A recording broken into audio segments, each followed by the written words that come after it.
మొదటిగా అందరికీ నా నమస్కారం తెలియజేసుకుంటున్నాను. గత కొన్ని రోజులుగా మీ అందరికీ తెలిసిందిగానే ఒక హై డ్రామా ఇక్కడ నడుపుతూ చాలా అక్రమాలు కప్పిపుచ్చడానికి ఈరోజు ఎన్నో డ్రామాలు ఆడుతున్నారు. మొదటిగా నన్ను రమ్మని, నా సొసైటీ మెంబర్స్ని రమ్మని చెప్పి నోటీస్ ఇచ్చినారు. నేనున్న సొసైటీని ఎట్లా రద్దు చేస్తారని చెప్పి నేను క్వశ్చన్ చేయడానికి పోయినసారి వస్తే లేదు ఈరోజు మా వాళ్ళు ఎవరు రాలేదు, మళ్ళీ ఇంకోసారి రమ్మన్నారు. మరి ఇంకోసారి నేను బయలుదేరి వస్తే పోలీసు వాళ్ళు హౌస్ అరెస్ట్ చేయడం జరిగింది నన్ను, పోలీస్ డిపార్ట్మెంట్. ఈరోజు కూడా నన్ను ఈరోజు 11 o'clockకి నా సొసైటీని రమ్మంటే ఈరోజు కూడా డిపార్ట్మెంట్కి సహకరించి లా అండ్ ఆర్డర్ ప్రాబ్లం ఎక్కడ రాకూడదని చెప్పే ఉద్దేశంతో నేను గమ్మునున్నాను. కానీ ఈరోజు మా సైలెన్స్ని వీళ్ళు వాడుకొని ఈరోజు వీళ్ళు ప్రెస్ మీట్లు పెట్టి మేమేదో హాజరు కాలేదని చెప్పి ప్రెస్ మీట్ చూసిన వెంటనే బయలుదేరి వచ్చాను. మరి మొదటిగా మా యొక్క ముఖ్య ఉద్దేశం ఈరోజు ఇక్కడ ఏదో అలజడి సృష్టించి ఏదో చేసేద్దామని కాదు. గతంలో చెప్పినట్టుగానే చాలా అక్రమాలు జరుగుతున్నాయి విజయ డైరీ సంస్థలో. అటు విజయ డైరీలో పనిచేసే ఎంప్లాయీలు, కార్మికులు కానీ, ఇటు రైతులు కానీ ఎన్నో రకాలుగా నష్టపోతున్నారు. ఇది పదే మేము చెప్పుకుంటూ వస్తున్నాము. కాకపోయినా ఎన్నిసార్లు చెప్పినా కూడా ఇక్కడ స్పందన లేదు. ఈరోజు రెచ్చగొట్టే విధంగా విజయ డైరీలో ఒక పాలన అనేది సాగుతుంది. లేకపోతే ప్రపంచంలో ఉన్న అందరికీ తెలుసు మాకు గంగులోలకు కొడదని చెప్పి. మరి అదే గంగులోలని 3-man కమిటీలో వేస్తారు. ఎవరినైనా దాదాపు 14 మంది బోర్డు మెంబర్స్ ఉండగా ముగ్గురు ఎవరినైనా 3-man కమిటీని వేయచ్చు, కానీ గంగులోనే వేస్తారు. మాకేం ప్రాబ్లం లేదు, గంగులోలు ఉంటే ఎవరున్నా నాకు ప్రాబ్లం లేదు. ఎందుకంటే నేను తప్పు చేయాల, వచ్చి లక్షణంగా మాట్లాడతా. కాకపోతే ఇక్కడికి వస్తే ఇదే సమస్య. ఆయన ఆ రూమ్లో కూర్చుంటాడు, నన్ను పక్క రూమ్లో కూర్చోబెడతాడు. మరి నేను వచ్చినాను, నాతో వచ్చి మాట్లాడచ్చు కదా. మమ్మల్ని ఎంక్వైరీకి పిలుస్తాను. నేను ఒక్కడే కాదు, నాతో పాటు నా సొసైటీ వచ్చింది. నా సొసైటీలో ఉన్న మెంబర్లు వాళ్ళు ఎవరైతే పేర్లు ఇచ్చినారో అందరం వచ్చినాము, మాట్లాడచ్చు కదా. మాట్లాడు. ఇది ఒక హై డ్రామా చేయడానికి తప్ప ఇది ఇంకోటి పనికిరాదు. వీళ్ళేదో ఇది ఎక్కడేదో అధికార దుర్వినియోగం చేస్తున్నామని చెప్పి మీడియాలో చూపిస్తే మా ప్రభుత్వం ఏదైనా తగ్గుతుందని చెప్తాను. నేను చాలా స్పష్టంగా తెలియజేసుకుంటున్నాను. ఇది నేను మళ్ళీ చెప్తున్నాను, నేను చైర్మన్ అవడానికి కోసం కాదు. ఇది తెలుగుదేశం పార్టీ తరపు నుంచి ఎవరు చైర్మన్ అయినా, లేకపోతే ఇక్కడ రైతులు మరి కార్మికులు ఎవరితో సంతోషంగా ఉంటే వాళ్ళైనా చైర్మన్ అయినా నాకు అభ్యంతరం లేదు. కాకపోతే నా ఈ పోరాటము ఇక్కడున్న కార్మికులు, రైతుల కోసం తప్ప స్వార్థంతో చేస్తున్న పోరాటం కాదు. ఖచ్చితంగా విజయ డైరీలో పనిచేసే కార్మికులకి, రైతులకి న్యాయం జరిగేంత వరకు పోరాడుతూనే ఉంటాము. అది ఈరోజు, రేపు, ఎప్పుడైనా కానివ్వండి. ఈ యొక్క మ్యాక్స్ సొసైటీని అడ్డు పెట్టుకొని ఏ విధంగా అయితే ఇష్టం వచ్చినట్టు పరిపాలన కొనసాగిస్తున్నారో దానికి అంతం, ఒక ఫుల్ స్టాప్ పడేంత వరకు ఖచ్చితంగా పోరాటం అనేది చేస్తూ ఉంటామని చెప్పి కూడా తెలియజేసుకుంటున్నాను.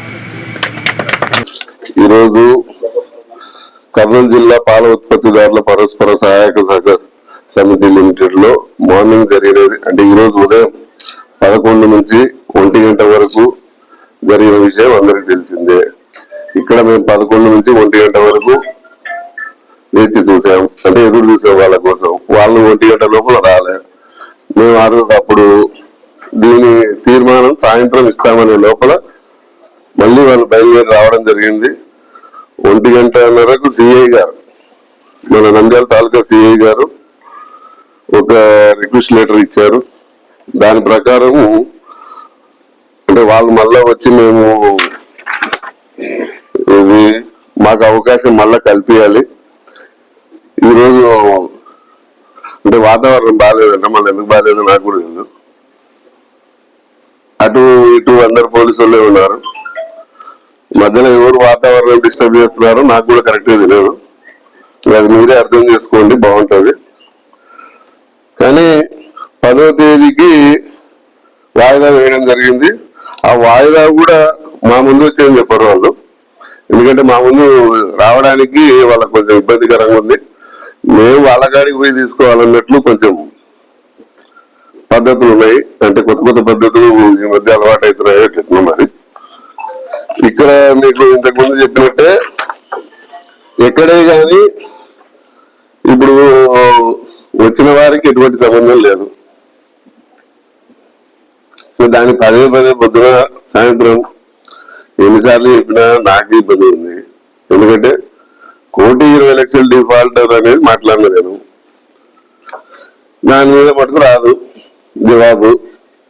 ఏదో మీరెట దూకినారో చెప్పండి, నేనెట దూకినారో చెప్తా అన్నట్టు చెప్తున్నాడు.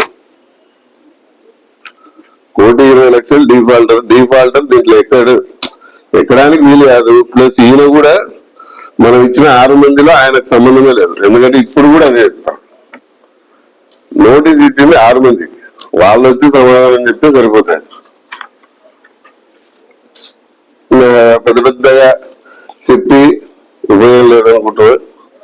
10వ తారీఖు మళ్ళీ వాళ్ళ వివరణ వస్తుంది. ఈసారి రిజిస్టర్ పోస్టే, మళ్ళీ ఇట్లా అవకాశం ఉండదనుకుంటున్నా. ఆ రోజు మళ్ళీ తెలియజేస్తా. ఆ రోజు వాళ్ళ వివరణ వచ్చేదాన్ని బట్టి మళ్ళీ ఆ రోజు ఏమైనా కొత్త లెటర్ వస్తుందో తెలియదు, రిక్వెస్ట్ లెటరు. కానీ ఎంత చెప్పినా అరిగిపోయిన టేబుల్ రోజు ఇదే చెప్పాలంటే కొంచెం కష్టము. ఏదన్నా ఉన్నా ఫస్ట్ డిఫాల్టర్ అయిన అతను దాన్ని నింద పడింది, ఆ నిందను ముందు క్లియర్ చేసుకుంటే బాగుంటది. దాన్ని చేసుకున్నాక మిగతా వచ్చి అందరి మీద ఎవరెవరు ఏం చేశారు, మన మీద మచ్చ ఉన్నప్పుడు ముందు మనం క్లీన్ చేసుకోవాలి కదా. మనం చేసుకోకుండా ఎదుటోడు అట్లా ఇట్లా అని మనం చెప్పే ఉపయోగం లేదు. ఎక్కువ చెప్పడం కూడా బాగుండదు. రేపు 10వ తారీఖు వివరణ ఇస్తే దాన్ని బట్టి తొందరగా ఇవి ఎలక్షన్స్ కూడా జరగాలి కాబట్టి 10వ తారీఖైనా మళ్ళా మేము ఉండగా మీరు రాము, మీరు పోయాక మేము వస్తామని కాకుండా ఈసారి ఎదురు పడితే ఏదో జరుగుతుందంట. మరి అది ఎదురు పడితే ఏం జరుగుతుందో అవతల రోజులు వాళ్ళు కూర్చుంటారు, ఇతర రోజుల్లో మేము కూర్చుంటాము, మధ్యలో పోలీసు వారు ఉంటారు. వాళ్ళు ఇబ్బంది పడడం కూడా దేనికి?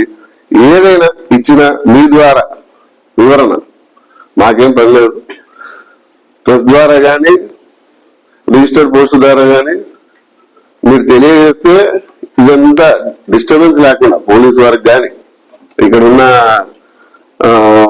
పాలకవర్గ సభ్యులకు కానీ మన ఎంప్లాయీస్ కానీ ఎవరికి డిస్టర్బెన్స్ లేకుండా మీరు ఏది తెలియజేయాలనుకున్నారో అది ప్రెస్ ద్వారా కానీ ఏదైనా నోట్ ద్వారా కానీ తెలియజేసి మాకు పంపిస్తే దాన్ని కన్సిడర్ చేసి మేము ఏదో ఒకటి చెప్పాలని అనుకుంటున్నాం.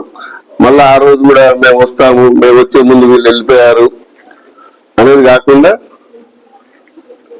ఒక క్లారిటీ రావాలి సబ్జెక్ట్. అంతేగాని అదే పని తిప్పకండి. తొందరగా ఏదైనా ఉంటే పంపించండి, దాన్ని బట్టి నిర్ణయం తీసుకుంటాం. Okay, thank you very much. VVD news టీవీని తక్షణమే సబ్స్క్రైబ్ చేసుకోండి. నోటిఫికేషన్ కోసం చేయండి. మరిన్ని అప్డేట్స్ కోసం ప్రతి ఒక్క కుటుంబానికి ఉచిత ప్రకటనలు వచ్చే విధంగా మీకోసం మీ ముందుకు వివిడి న్యూస్ టీవీని ఏపీ 5 నందు 99వ ఛానల్ మరియు యూట్యూబ్ నందు వీక్షించెదరు.